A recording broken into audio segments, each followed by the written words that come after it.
Welcome! This is your boy Geek Ghost Gamer Top on the microphone. And welcome to the FGC's worry, disgust, and most dismayed the FGC are about to be. Why is that, fam? Well, what if the hype for one of Street Fighter's most anticipated DLC characters was just dead on arrival? Only days before Alex is set to launch, Capcom's decision to put its biggest tournament of the year, Capcom Cup, behind a paywall has the community in an absolute uproar. We're going to break down how this pay-per-view disaster and the baffling new co-streaming rules could sabotage the very event meant to celebrate the game, and why a fan favorite hero turned heel might be the one to pay the ultimate price. Ladies and gentlemen, and the FGC at large, come along and share the topsy-turvy we're about to be in. For over a decade, Capcom Cup has been the Super Bowl of the fighting game community. It's the epic conclusion to a brutal, year-long global circuit where the world's best players face off for a life-changing prize and the title of World Champion. But it's always been more than just a tournament. It's been a celebration. A free, global broadcast on platforms like Twitch and YouTube that brought the entire community together. That all changed at the Tokyo Game Show in September 2025. Out of absolutely nowhere, Capcom announced that the Capcom Cup 12 finals, set for March 14th, 2026, would be moving to a pay-per-view model. The initial price was staggering.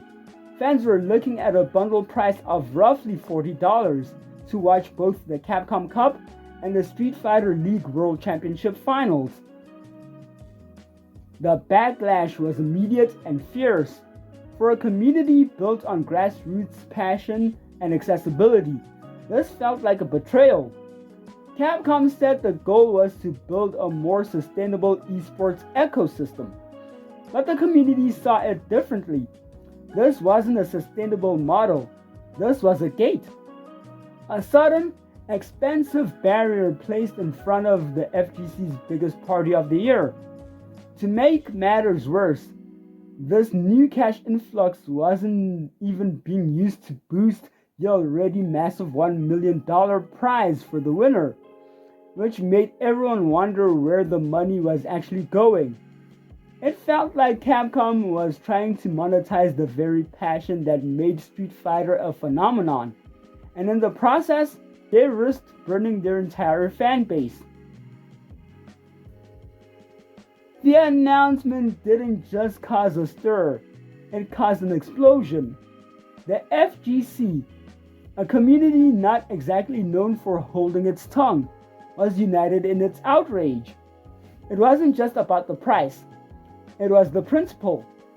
Two-time Capcom Cup champion Mena RD argued on social media that fans in regions with fewer resources should not be deprived of the opportunity to enjoy the pinnacle of Street Fighter.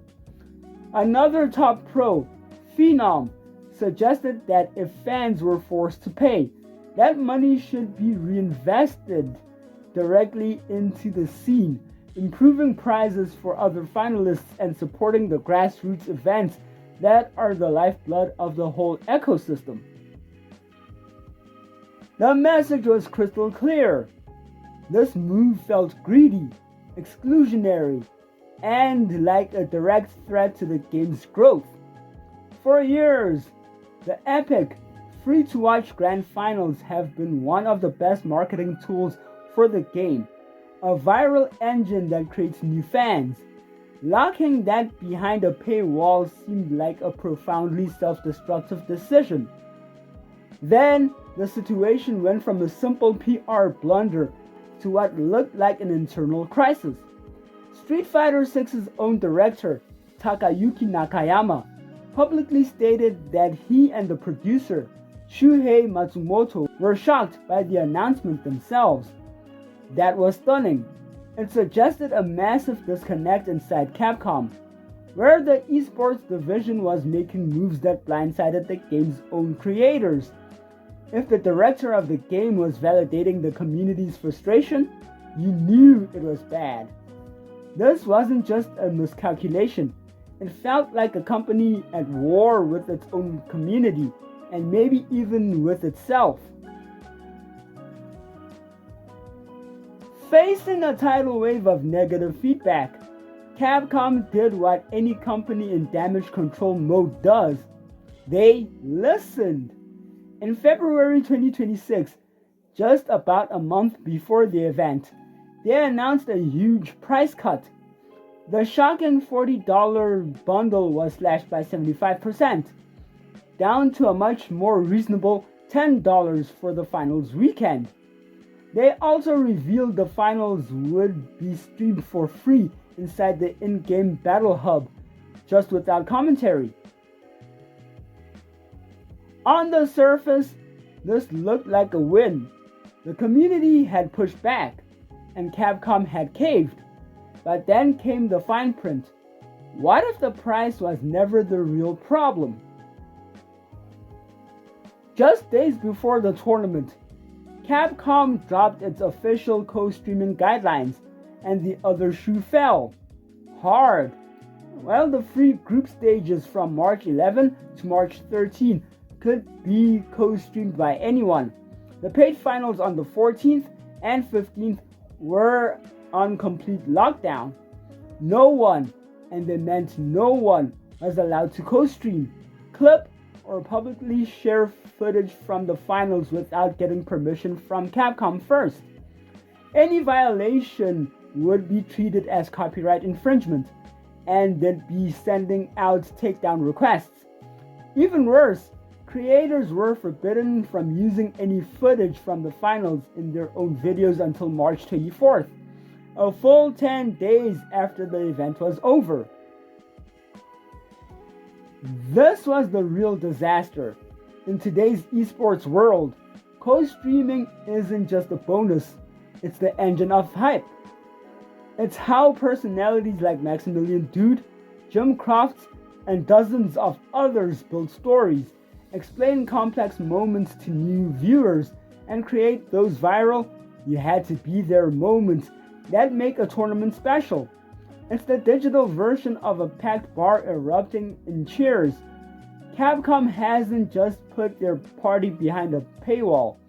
They've hired security to make sure no one can even talk about how cool it is.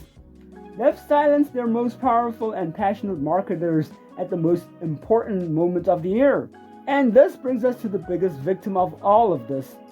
Alex, the fan favorite grappler from Street Fighter III, is set to launch on March 17th, just a couple of days after the Capcom Cup champion is crowned. The timing should have been absolutely perfect. For months, fans have been dying to see his return, hyped up by his reworked moveset and a brand new Prowler stance, and an amazing collaboration with pro wrestling superstar Kenny Omega, who did motion capture for some of his throws, who was at one of the Capcom Cup 12 group stages as a cameo in full Alex gear a handful of hours ago on March 11th. Just imagine the perfect marketing rollout. Capcom Cup ends with an incredible grand final. The entire internet is buzzing. Top players and streamers are breaking down the matches, and their YouTube channels are blowing up with views. All of that energy flows right into Tuesday's launch. The new champ is on stream trying out Alex. Everyone's talking about how the balance patch will shake things up, and the hype for the new character is off the charts. Instead, on the weekend leading up to Alex's release, the FGC's biggest voices will be legally gagged. There will be no live reactions to the finals from the community's most trusted leaders. No instant, insane Capcom Top 8 highlights videos. The conversation will be splintered, stuck behind a paywall and an army of copyright lawyers. By the time creators are even allowed to post their analysis on March 24th, Alex would have been out for a whole week. That crucial 72-hour launch window will be completely starved of the community content that has always fueled it. Capcom spent months building a massive bonfire for Alex's arrival, only to pour water on it right before striking the match. So, is the hype for Alex completely dead on arrival? Well, maybe not. Let's be fair and look at the other side. That new $10 price tag is way more affordable, and it could still pull in a decent number of viewers. Alex himself has a ton of standalone hype. He's a beloved legacy character. His new wrestling-inspired moves look awesome, and the Kenny Omega tie-in is a genius marketing move that reaches a huge audience beyond the core FGC.